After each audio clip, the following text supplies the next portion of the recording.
बोले राधा रमण सरकार की जय। जगन्नाथ की एक सत्य घटना पे आधारित है। एक बनिया था और एक मुनीम। सत्य घटना है, कलयुग की घटना है। तो बनिया तो व्यापार के कारण कहीं जा नहीं पाता था, लेकिन एक बार मुनीम ने ऐसा मन में विचार बनाया कि हम आज जाएंगे, जगन्नाथ भगवान के दर्शन करेंगे। और भगवान के दर्शन, काम तो हरदम लगा रहता है, लेकिन भगवान के दर्शन मिल जाएंगे तो इससे बड़ा पुण्य की बात क्या होगी। ऐसा मन में सोचकर बनिया से बोला कि अब मैं जा रहा हूँ भगवान के दर्शन करने जगन्नाथ जी के। तो बनिया ने सोचा कि मैं तो जा नहीं पाता हूँ, और उसने कड़ाके की 100 रुपये की नोट उस मुनीम को दे दी। अब मुनीम को दे दी।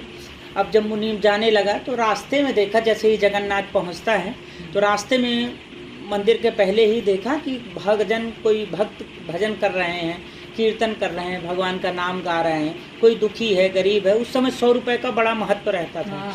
और देख रहे हैं कि उनके खाने की व्यवस्था नहीं है, पीने की व्यवस्था नहीं है, कोई व्यवस्था नहीं है। तो उसके पास तो ज़्यादा पैसा है ही नहीं था, लेकिन जो सेठ जी ने 100 रुपये दिया था वही पैसा दिख रहा था उसको। तो उसने उस 98 रुपये का उन जो भक्तजनों को, जो भक्ति करने वाले हैं, जो दुखी जन हैं, गरीब जन हैं, उन लोगों को भोजन करा दिया। कराने के बाद में 2 रुपये जाके भगवान जी को प्रणाम किया और 2 रुपये दान पेटी में भगवान जगन्नाथ जी के में डाल दिया। अब बढ़िया प्रसन्नचित्त होके आया। उसी दिन जैसे ही उसने भोजन कराया और पैसा जगन्नाथ जी में 2 रुपये डाला, और उसी दिन उसको बनिया को स्वप्न में भगवान जगन्नाथ जी मिले और दिखे और बोले कि तुम्हारा जो 98 रुपये है वो मेरे पास आ चुका है, अब बढ़िया सुखी रहो। लेकिन बनिया के मन में विचार आ गया, बताइए मैं उसको 100 रुपये दिया था, वो 2 रुपये डाला तो डाला कहाँ। इतना ईमानदार मेरा मुनीम आया तो पूछा कि वो तो सब ठीक है, तुमने पैसे चढ़ा दिए? बोले हाँ चढ़ा दिया, लेकिन मुझे स्वप्न आया था कि 98 रुपये बस चढ़ाए हूँ जगन्नाथ जी में और 2 रुपये नहीं चढ़ाए तुमने।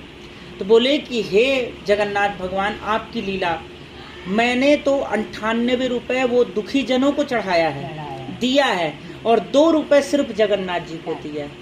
कहने का तात्पर्य है, अगर मंदिर के बाहर कोई विपत्ति में खड़ा हुआ है, कोई दुखी खड़ा, कोई भक्त भगवान का कीर्तन कर रहा है और उसको कुछ मुद्राएं या कुछ भोजन की ज़रूरत है, उसकी व्यवस्था करा दो, वही पैसा भगवान जगन्नाथ जी में पहुंच जाएगा। कि दुखियों की सहायता करोगे तो अपने आप भगवान आपकी सहायता करेगा। तब से बनिया भी हरदम दुखियों को देख के बढ़िया धन